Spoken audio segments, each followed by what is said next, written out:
Hello, can somebody confirm that you can hear me? I can hear you. Great. We can hear you. All right, let me share my screen.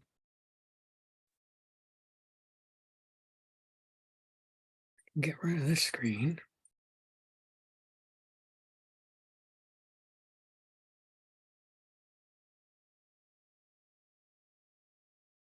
So today we're going to be covering Lab 1, the ubiquity of microorganisms.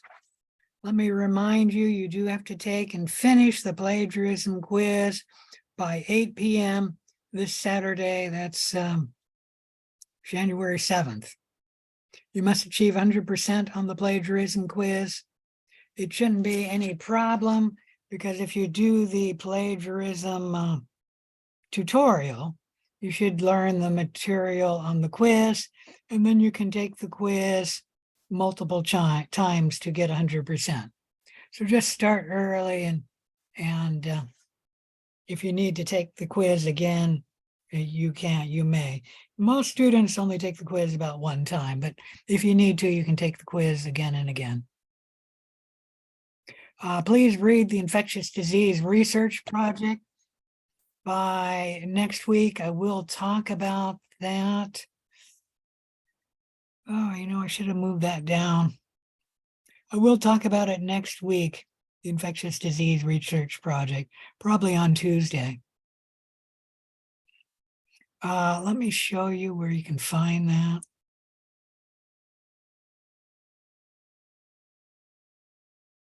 Let me close that down. I thought I closed that down already.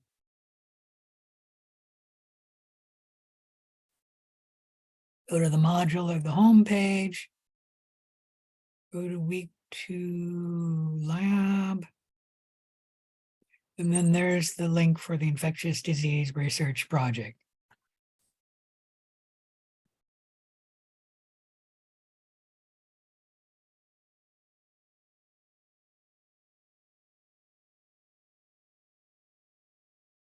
All right, you'll be beginning that project next week.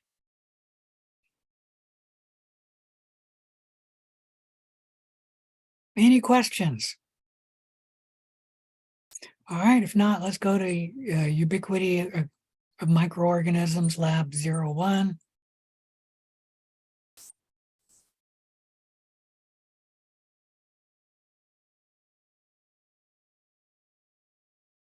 I know I have it in the lab now because I moved it there.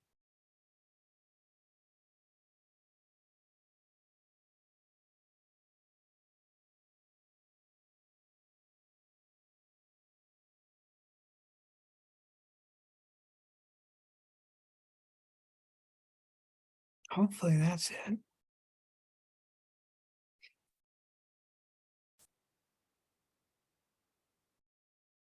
That is not it. That's not my teacher one.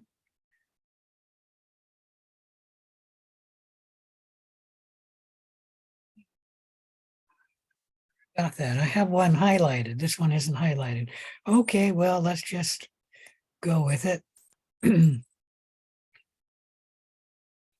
So, like all labs, lab module 1, the ubiquity of microorganisms, does have some pre-reading you should do before you begin the lab.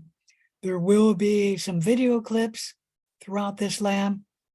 Your learning objectives are, you should know that microorganisms are almost everywhere. You should be able to describe the purpose of culture media.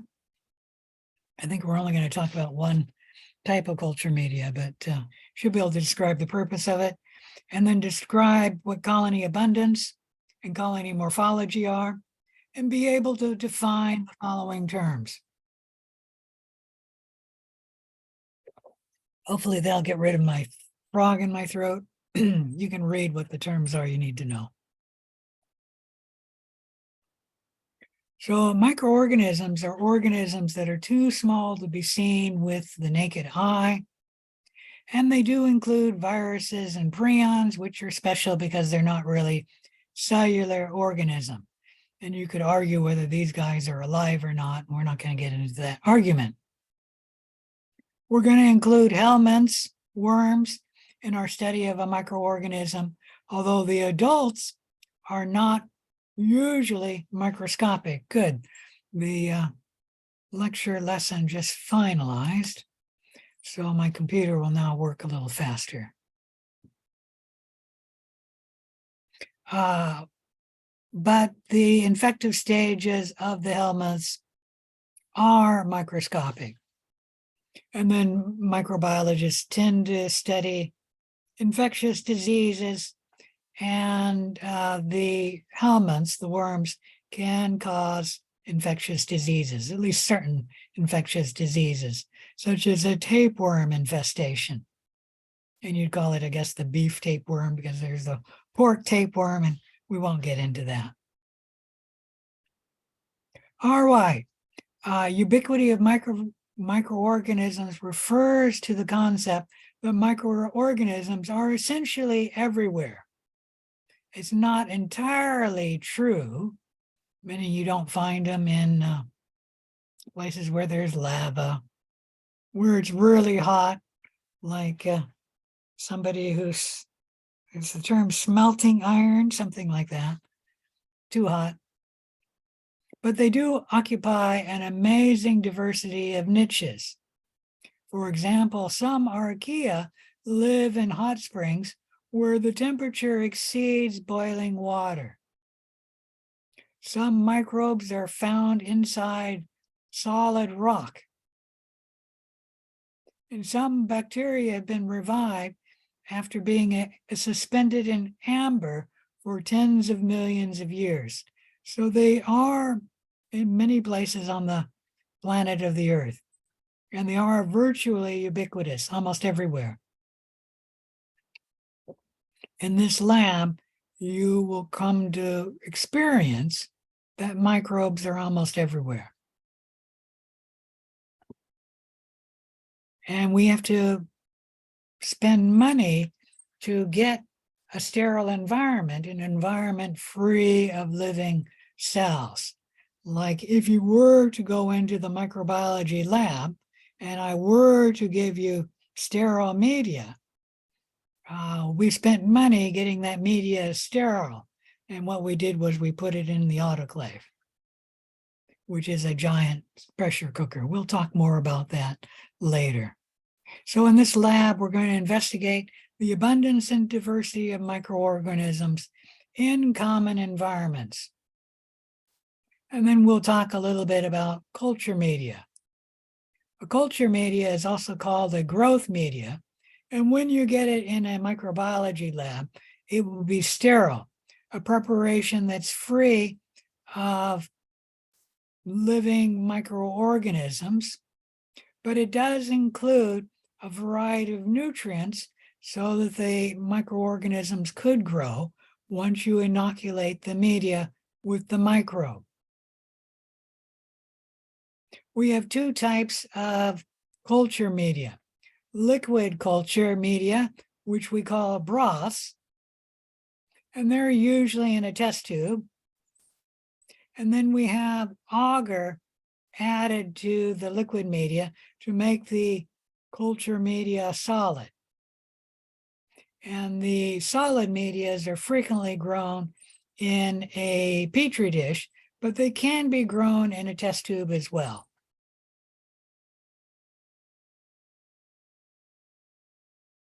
We have a little video you can watch on preparing a pour plate.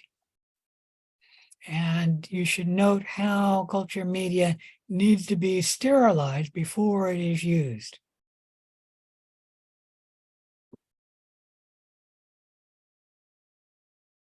And there we're seeing petri dishes. And that one is solid media. I'm not sure that one's solid, but these are. And then these are solid in test tube, and that's a liquid broth media. We give this one, we call it a liquid broth. This is a agar slant, meaning we use agar to make it solid. And it's in a slant, so that's why we call this a slant. And this one, we call it a deep, an agar deep. Any questions about any of that?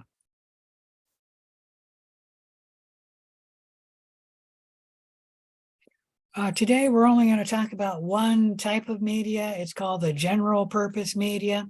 It's non-selective in function. It usually includes complex composition, and the nutrients which are added are there to support the growth of most non-fastidious microbes that are frequently grown in a microbiology lab, such as E. coli. And it has various peptones, yeast, and beef extracts added for the microorganism to grow. Now, I used the term fastidious and said that the general purpose media grow microbes which are non-fastidious. A fastidious microbe is one that needs special additives before it will grow. And the most commonly known fastidious organism is Streptococcus pyogenes, which causes strep throat. We can get it to grow in vitro, in tissue culture, but only if we add something to get it to grow. And usually what we add to get Streptococcus pyogenes, which causes strep throat, what we add to get that to grow is we just add sheep's red blood cells to the media. And then Streptococcus pyogenes will grow. And the blood are supplying whatever the Streptococcus pyogenes need to grow. If you were to attempt to grow that on a general purpose media, it would not grow. Any question about any of that? All right. There are 3 general purpose media which are commonly used in a microbiology lab, and we will use them throughout this term. One general purpose media is, the first one I'm going to start is number 3, nutrient agar, abbreviated NA. It has ground up peptone and beef added to it, and maybe just sodium chloride. Not much is added to this one. Nutrient agar with yeast extract has ground up yeast added to it to supply a little more nutrients than just ground up beef. And I guess that would be peptone too. Peptone is protein you get from soybeans, and it's partially digested, the peptone. You don't need to know any of that. I'm just telling you what is in these. And then tryptic soy agar is the 3rd general purpose media, abbreviated TSA. And that is just peptone and salts. No beef added to that one. Nutrient agar with yeast extract is frequently abbreviated NAYE or NAY. And like I said, these media are cheap to grow, meaning they're cheap to make. That's why we use them so frequently. And many things grow, like E. coli, Staphylococcus epidermidis. But not all things will grow on these, like Streptococcus pyogenes will not grow. And that's a fastidious organism. You have to add something to it to get a fastidious organism to grow. And generally what we do is we take TSA and we just add red blood cell to it, and then we get the Streptococcus pyogenes to grow. There are different types of culture media. We're going to talk about them in a later lab, so I'm not going to talk about that now. Everything you use in the microbiology lab, even if you're only taking the class online, which we're doing, is the lab materials must be appropriately labeled with your information. And the 5 items need to be included except for one, which is optional, meaning you have to put your name on a test tube or a plate. You could abbreviate it with your initials. You have to put the date. You have to put the type of media it is, like if it's nutrient agar with yeast extract, you write NA, which I think, no, this is TSA. You may put the incubation temperature, that's optional. That's the temperature you're growing it at, 37 degrees Celsius. And then the inoculum, and that's what your culture or going to culture on the media. So this one was growing E. coli on this plate. And so you won't really be doing this because we're doing everything online, but you need to know what you have to put on your test tubes and your Petri dishes that you're growing your cultures in. Any question about any of that? How you do that is you write around the edge of the bottom, or you write on a piece of tape and then put the tape on the test tube.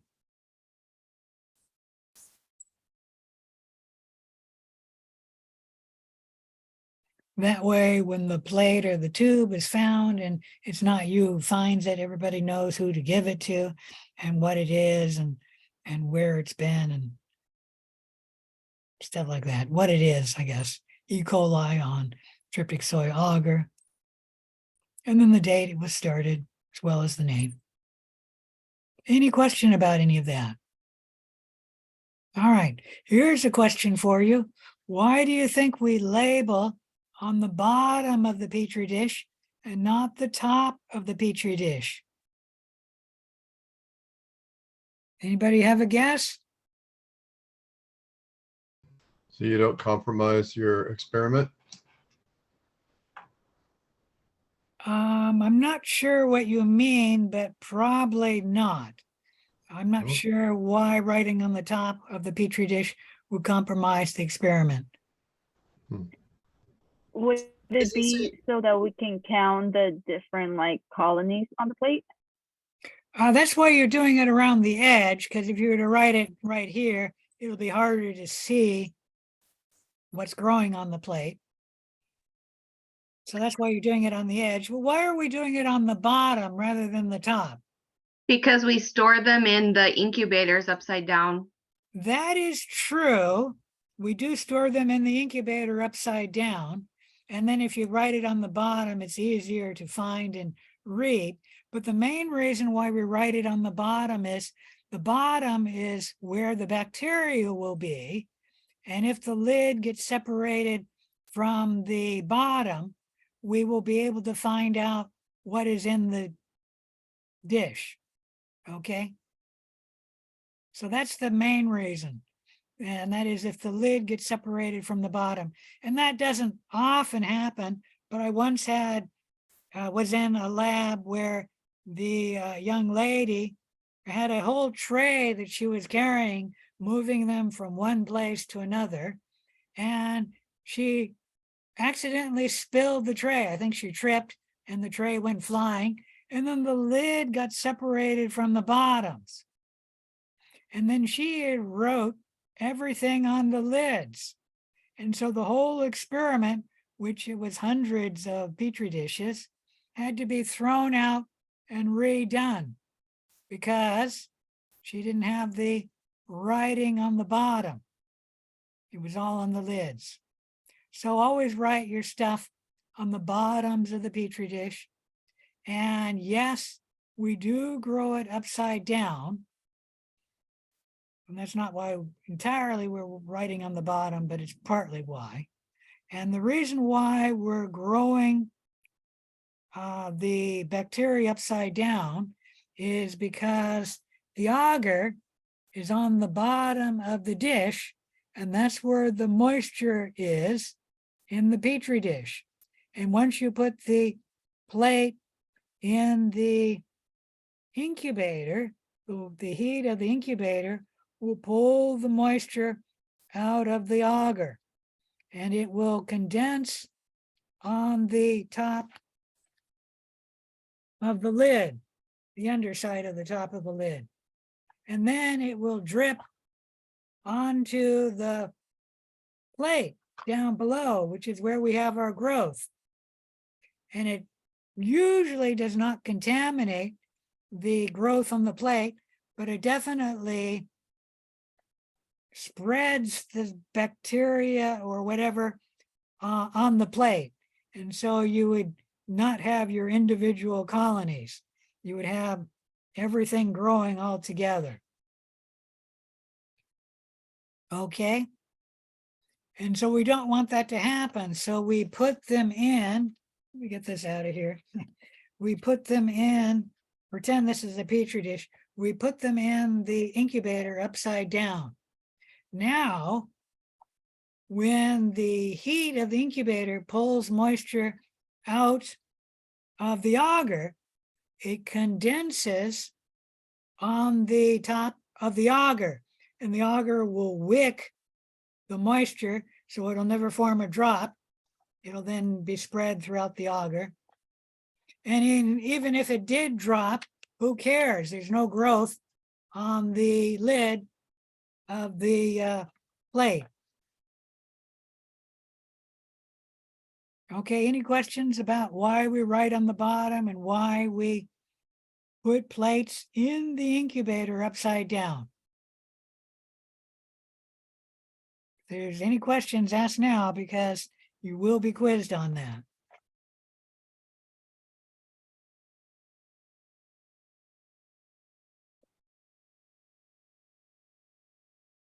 All right, inoculation is the placement of your desired microorganism inside of a culture media, which is almost always a sterile culture media. And then you incubate it. That's placing the container in an appropriate environment for growing the microbes. We usually incubate our cultures in an incubator. And I'll show you one down here, because you'll never go into the lab to see one. There's an incubator. This is a fancy incubator, which we actually don't have any like this in our microbiology lab.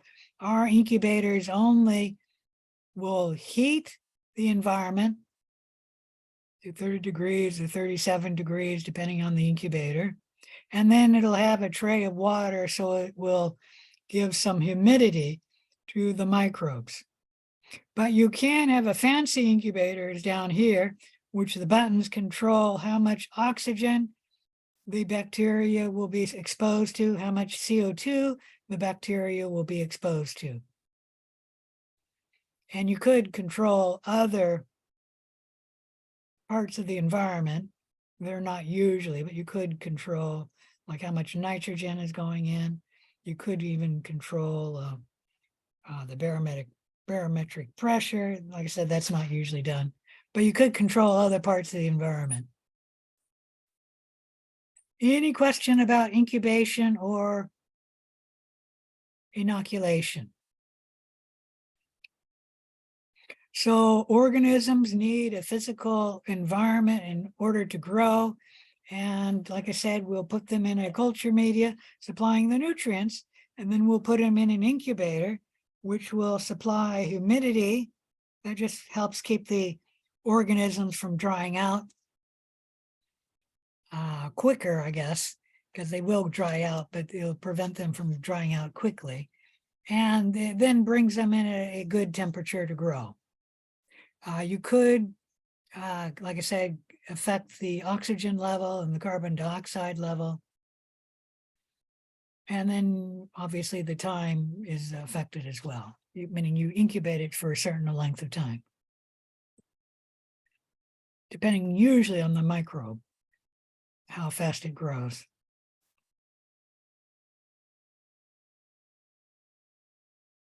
All right, so when we have our growth of the microorganism, you'll see the growth on the plate, and that would be a colony, a bump on the agar surface.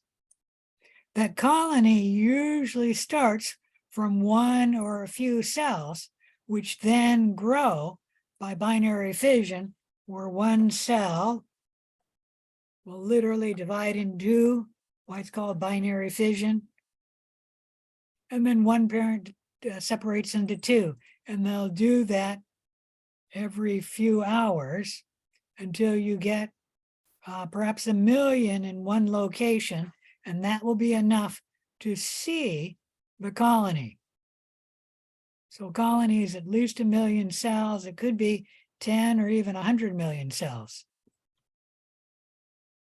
We have a little video on binary fission that you'll need to watch for this lab. And there we see colonies on a plate, the little bumps, and probably somebody did the streak here. Probably they started here and then went that way. By looking at these plates, you can see that there are different shapes, different textures, different appearance, different other things of the colonies. And the first thing I want to point out is that bacteria tend to have distinct edges, well-formed edges. There's one that's not quite circular, but it's still distinct.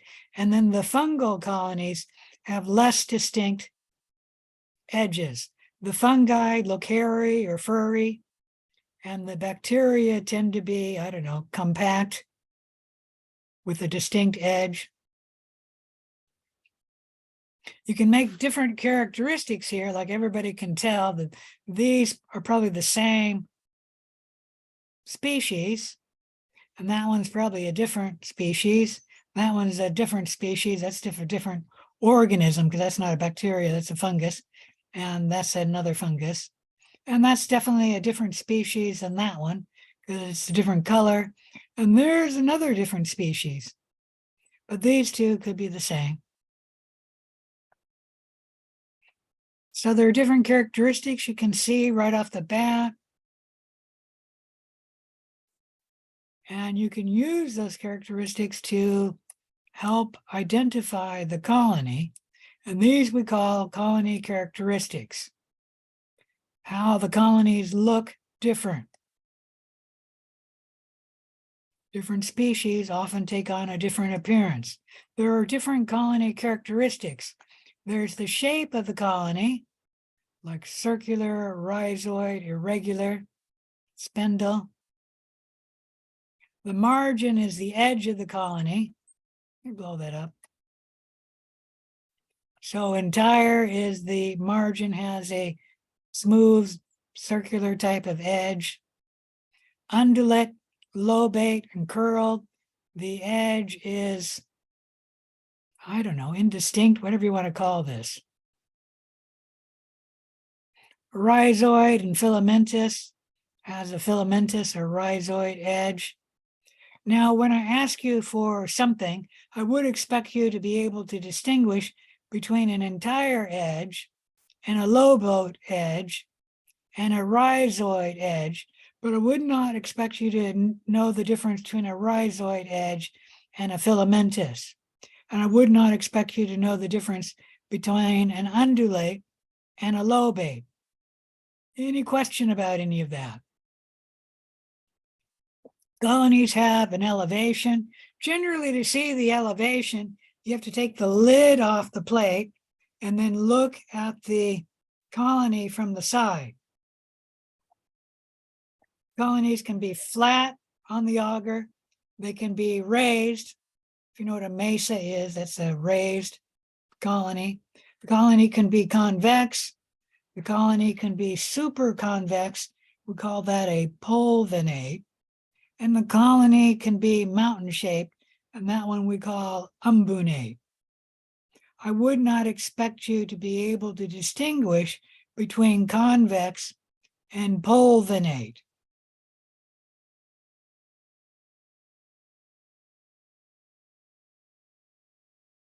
These colonies here, are they convex, pulvinate, or some other elevation?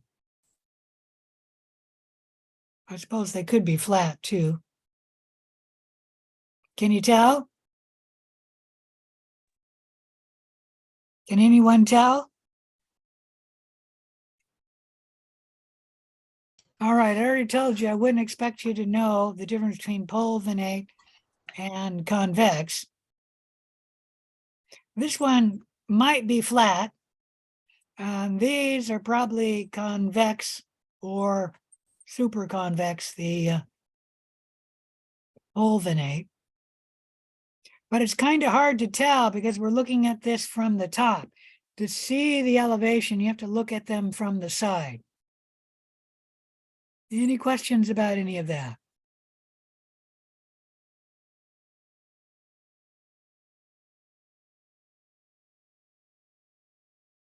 All right, the size is punctiform. That would be smaller than and up to the point of a pen or a pencil, a kind of dull pencil. Small is the dull pencil size. Moderate would be between the dull pencil size and the cap or eraser of the pencil. And then large would be the size of the eraser of the pencil or larger. The texture can be smooth or rough. Can everyone see? Is that smooth or rough? Come on. Rough, I would say. You think these are rough? Maybe? No, those are smooth. Okay. But that is a trouble trying to guess what that is. This one could be rough. Let me see if I can find a rough one. While I'm here, let me say that these are shiny. It's mostly clear here and here. It's not quite as clear there, but these are shiny. That is probably dull. Let me see if I can find a rough one. I might not have a rough colony.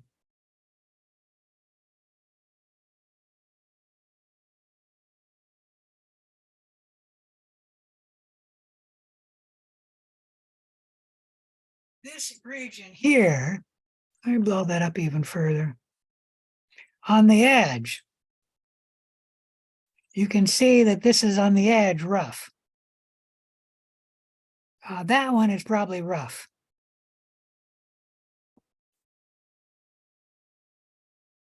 This one and that one are smooth.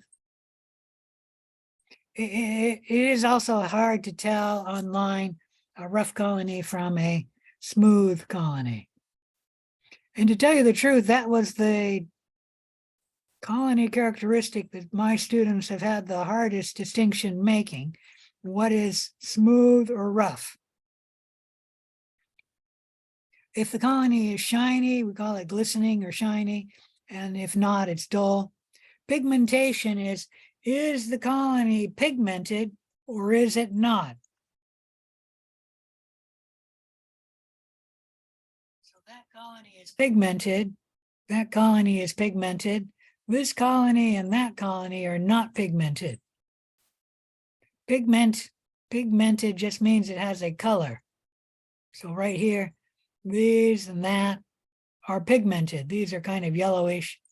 That and that and that are non-pigmented. They don't have color to them. And that's black and white, so that's not colored either. Any question about that?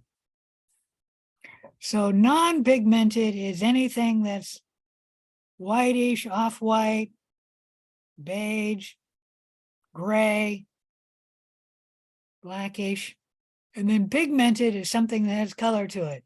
I wish I had something with a little different color besides yellow. But there are some bacteria that are red, a few that are green, but not many. Here's one that's pinkish. This one there is pinkish. And that's kind of a brownish color. That's a light brown or yellow brown. But these are all off-white. Except for maybe that one. That one might be a white.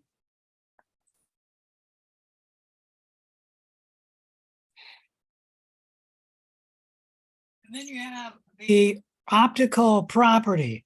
And that's how well you can see through the colony.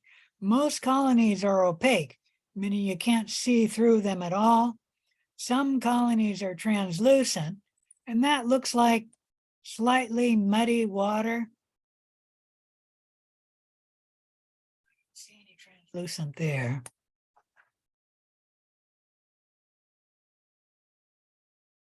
Oh, here's one. Here's a translucent colony. This part of it right there is translucent. That one might be slightly translucent. That one's slightly translucent too, but that's the best one, translucent. You can see through part of this big colony there.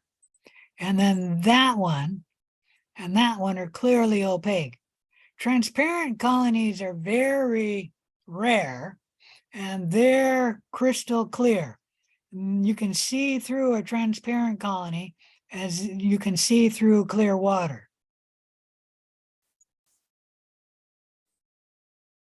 Any question about any of that? All right, I think that's all of the I have a question. characteristics of the If- colony. Yeah, If we are asked to describe a colony, do we put non-pigmented, or do you want us to describe it white, cream, black, like in the descriptions that are below here? normally you would just say non-pigmented. And then you Okay, thank either you. say pigmented, purple, red, or yellow. That's up to you. I'll get the idea if you give me a color that it's pigmented, but you could say pigmented. The advantage of saying a different color is, come down here. That's clearly a different species than that one. So if you said that's pigmented, this is pigmented, that might be a different species than that one because that's darker. Oh, there's a pinkish one too. Of course, that could be the same as that one. If you just say pigmented, it doesn't give you much information. So it'd be good if you said pink, brown, slightly darker brown. And you know, brown is a color. Black is not, but brown is a color. Brown is actually a rare colony. Most colonies are red, yellow. What's the other one? There's one other colony that's fairly common for colonies, but I don't remember what it is now. So most pigmented are yellow or red or whatever the next one was.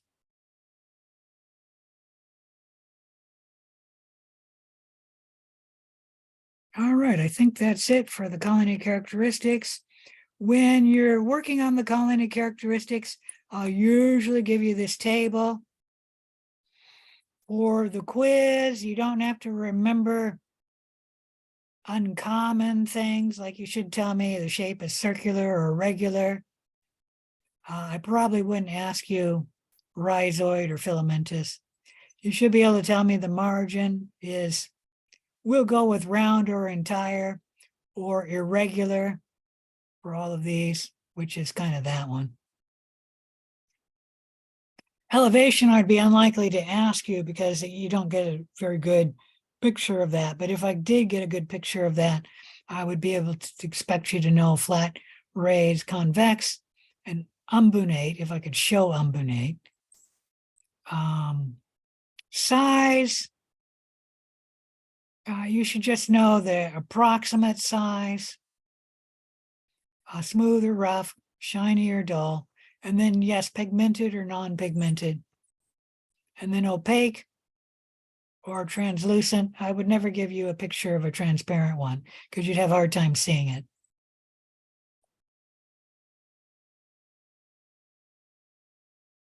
And then this tells you colony A is a large, pale, slightly yellow. That's really not very much yellow.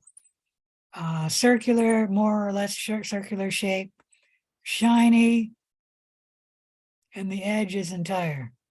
They're not counting this as part of the edge because that's actually other growth. Colony B, medium colony.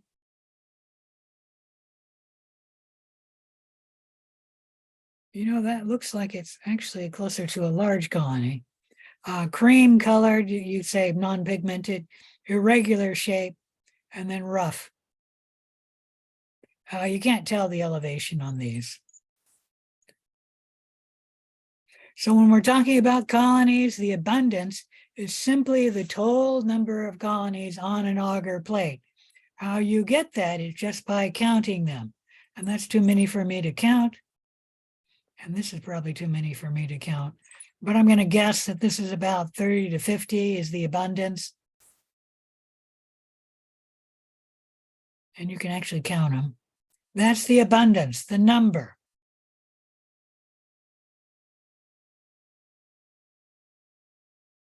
The number of colonies doesn't ask for the number of species, just the number of colonies.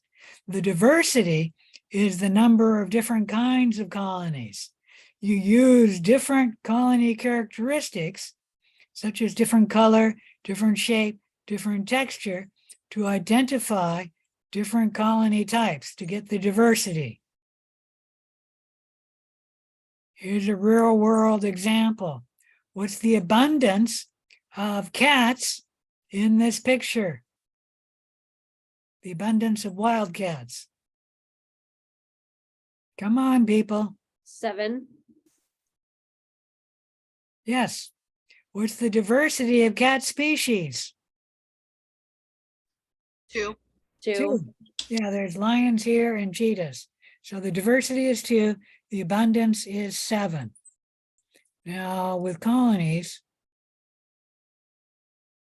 coming up here, the abundance, like I said, is something like 30 to 50 colonies. I'm not going to do an actual count because there's too many, but I will do to the diversity.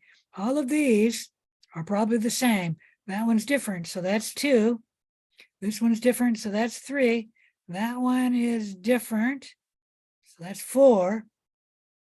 That's probably different, so that's 5. That may be different, but I'm going to say may be different, so we're going to just stay with 5. That could be the same as that one. This could be the same as this one. All of these are probably the same as these.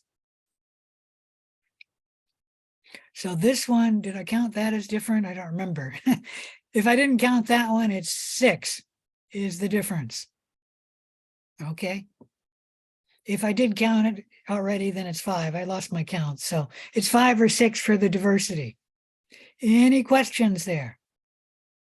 Now, when I give you a plate and I ask you for the abundance, you don't have to have the exact number, but you should be close. Like if you say 20, I'm going to count that as wrong. But if you say 35, and I already said 30 to 50, so I do my count, let's say I say 45, that's going to be close enough. Okay? So as long as you're close in the number of the abundance, it's okay. And then the diversity, if you're close too, like I said, 5 or 6, if you were to get 7 or 4, I'll say that's okay. But if you're going to get 3 or 12, I'm going to say that's wrong. So you have to be close on your numbers for abundance and diversity, but you don't have to be exact. And then for diversity, it's really up to debate. Is that the same colony as that or that? Is that the same colony as that or that or that? And like I said, that's up for debate. And so there will be a little bit of difference. Any question about any of that? You will have to do colony characteristics in this lab. You will do abundance and diversity as well.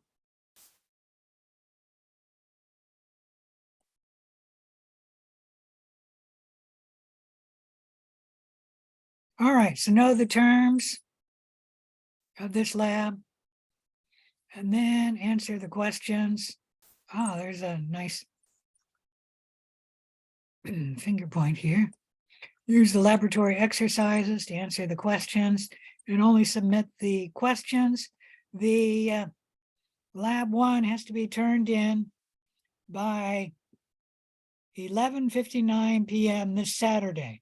Remember, lab 0 has to be turned in by, I think it's 7 or 8 a.m. I should know that. By this Friday.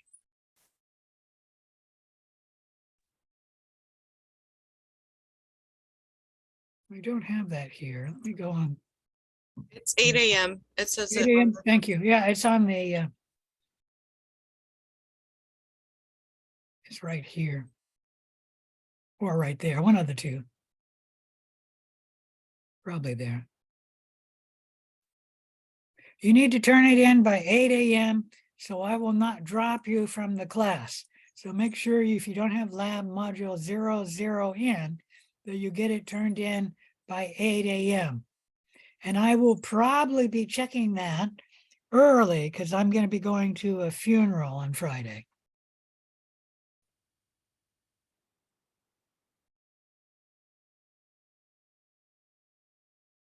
All right, so let's go to lab exercises 01.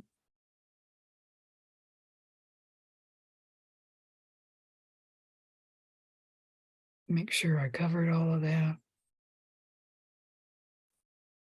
You don't need to look at the references.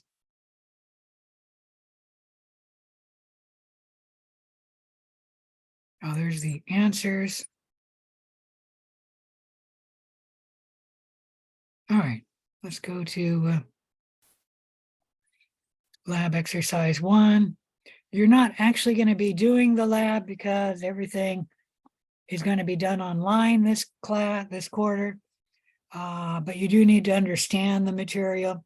In lab module 1, ubiquity of microorganisms, you're going to have a number of different environments were sampled by inoculating a culture medium with one of the following. Procedure 1, we inoculated from the air. Procedure 2, we inoculated from a lab bench. Procedure 3, we inoculated from someone's hands before they washed their hands and after they washed their hands. We then inoculated for 4 from somebody's lips and somebody's tongue. And then for protocol 5, procedure 5, we inoculated from the soil. Now, procedure 1 has a question as procedure 1. You don't really need to answer this question. It's just what procedure 1 is about. All other questions should be answered. Okay, so what is in the air you breathe? Below is a nutrient agar plate that was exposed to air and then incubated for 24 to 48 hours in an incubator. Tell me, what's the colony abundance on this plate? And what is the colony diversity? Okay. And then C, what step would you take to reduce airborne contamination of a sterile agar plate that you are inoculating? So let's say you're streaking a plate. You have to take off the lid to streak the plate. Can you guys see what I'm trying to show you? Streaking the plate. This is the plate. This is the streaker, the loop. Can somebody confirm? Can you see what I'm trying to show you? Yes. All right. So once you streak the plate, what do you do to reduce airborne contamination? Contamination falling into the plate from the air. Do you put on the lid?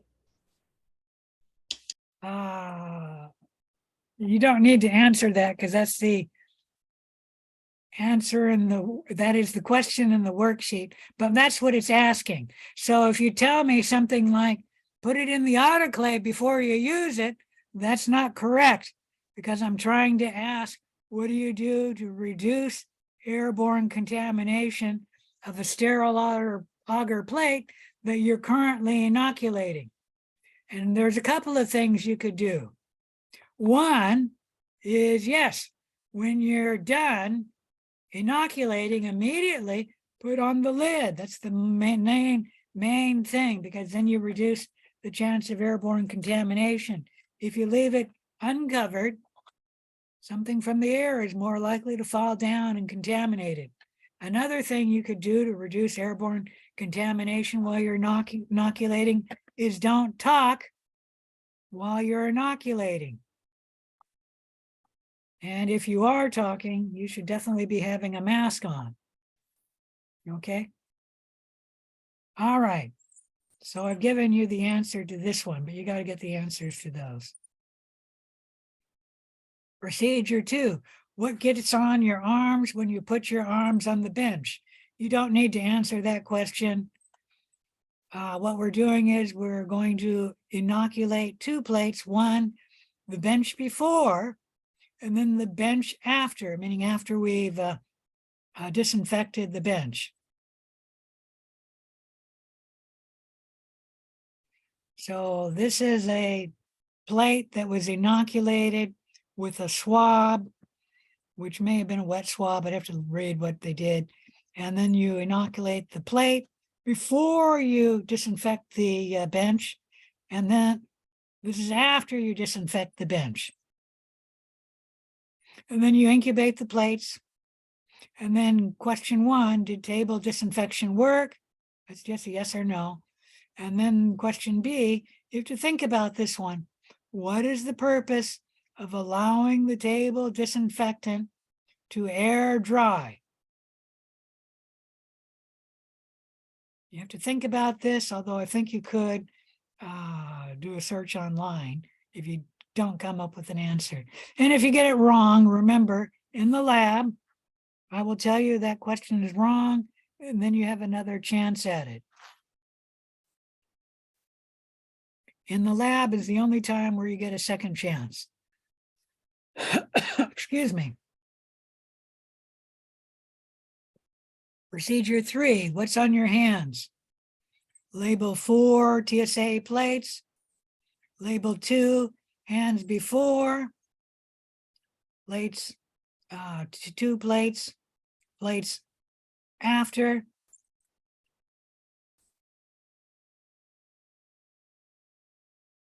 Right hand, left hand, this is before you wash your hands. And then right hand, left hand after you wash your hands.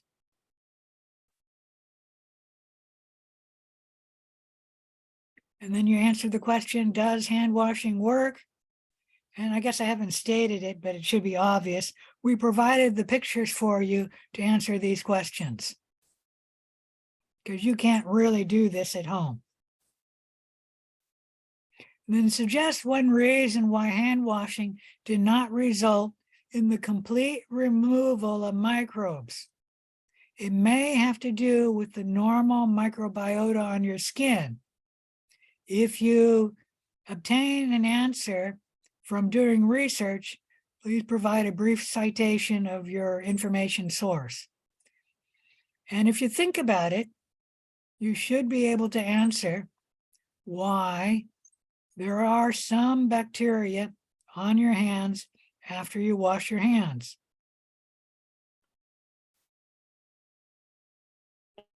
Do you want like a yes or no answer on that? Because I can see that it worked mostly, but there were still some bacteria behind. Oh, you're talking about does hand washing work? Yes or no? Yeah, Yeah, like it clearly works because it I mean, does it killed work. most of the bacteria. Okay, but It there was does still some work, but bacteria it left. doesn't work 100% perfectly. Okay. Like the table disinfectant, there might be one or here, maybe one there. That might be just a shadow. It didn't work maybe 100%, but it's really close. But washing your hands is not going to work perfectly. And you can state that. It did work, but not perfectly. Okay. But 2, you got to come up with an answer. Okay. And try and come up with an answer. Generally, students get this question, but it might take you some thought. Procedure 4, when you kiss your significant other, what are you giving him or her? You don't need to answer that. That's just what procedure 4 is about. What we did was we had 2 plates, and this plate, somebody touched it with their lips, and somebody touched this one with their tongue. And I have a note up here that you should read about the tongue plate. And then you answer on A, which plate has higher colony abundance, the lip plate or the tongue plate? And then B, why do you think this is the case? Or why the lips or the tongue is higher than the other? Because I was struggling with this one, but isn't it because the temperature difference? that could Right, be that- one reason. There are three Humidity. There and are the- 3 reasons why there are differences. In fact, there could be more than 3. Very rarely a student comes up with a 4th reason, but usually there are 3 reasons. I'm going to require on this one that you come up with 2 of the 3 or 4 reasons for why there's a difference. Okay, so you came up with 1, but now you need to come up with 1 more. Okay, and then 2C, sorry, why was the tongue plate incubated at a higher temperature than the lip plate? Meaning this plate was grown at 30 degrees, this plate at 35 or 37. Why did we grow this plate at a higher temperature than that plate? Come up with your answer for C. And that one, if you think about it, you should get it. 5, are there microorganisms in the soil? Once again, you don't need to answer that. It's just what procedure 5 is about. And what I should really do is take the question mark off. You don't need to answer those. But you do need to answer A. What is the colony abundance on this plate? This is a plate that has been inoculated from the soil. Is it even possible to accurately answer this question? Please explain your answer. No. And B, is there greater abundance of colonies from the soil plate compared to the lip plate here? And what you do is you look at this part of the plate and a similar region like this part of the plate. Can you explain though the question for how you would go about it? You come up with a number, and if you can't give me a number, just explain why you can't give me a number. Okay, thank you. All right. All right, that's it. Go ahead and work on the lab. I'll be here until 8 o'clock to answer any questions. If you don't see me at my desk at the moment, I will return to it. I think I'm going to grab a bite to eat. Go grab something to eat, and I'll bring it to my table to eat, my desk to eat. Okay, any questions? If not, I have a question about the study sheet that I mentioned earlier. oh, right. Could I What's the screen share question? with you? Yeah, go ahead and ask. Let me stop recording this unless you think it's okay for other people to hear it. What's your question? My question is how you want our study sheet to look like and what is okay and what's not okay. Well, on the first tab of the study sheet, you just need to give me your schedule. Right, so I The just, second tab, you should give me your study schedule for microbiology during week 1. And if Mhm. that's the same study schedule you're going to have all term long, that's all you need. But if on week 2 or week 3, you're going to have a different study schedule, you should make that a separate tab. And if you need to make more tabs, go ahead and just make them. okay. Does that Can answer I? the question? I think so, but would you mind taking a look at what I have right now? Sure. Let me stop recording this. I can figure out how to do it. Let's stop the share.